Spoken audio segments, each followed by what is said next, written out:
కాళ్ళు నొసే మందు ఉంది, కళ్ళు నొసే మందు ఉంది, చెవు నొసే మందు ఉంది, పాపేదానికి మందు ఉంది. కానీ మానవునికి పాప రోగానికి మందు లేదు.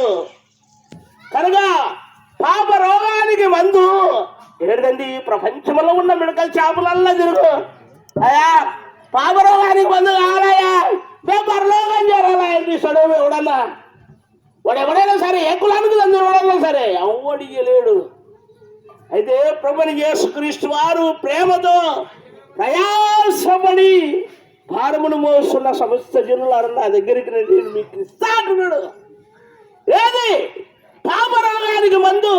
పాపాలు పోవాలని ప్రపంచమంతా తిరిగినా, దొమ్మలు కొట్టుకున్నా, దేవుడా దేవుడా దేవుడా దేవుడా అన్నా నువ్వు ఒకనాడు సాగుక తప్పదు. చెప్పే నేనైనా వినే నువ్వైనా జాగ్రత్త. ఎందుకంటే ఎప్పుడు పోతుందో పానము నీకు తెలుసా? చెప్పే నాకు తెలుసా? దేవునికి అన్ని తెలుసు. ఎందుకు? ఆయన పాప రోగానికి మందివనిక మనిషి నశించి ఊగదేస్తే వీడు నరకంలో పోతారు, ఆడవారైనా పిల్లవాళ్ళైనా ఎవరసలైనా. కనుక నేనే నా పిల్లల కొరకు పాప రోగానికి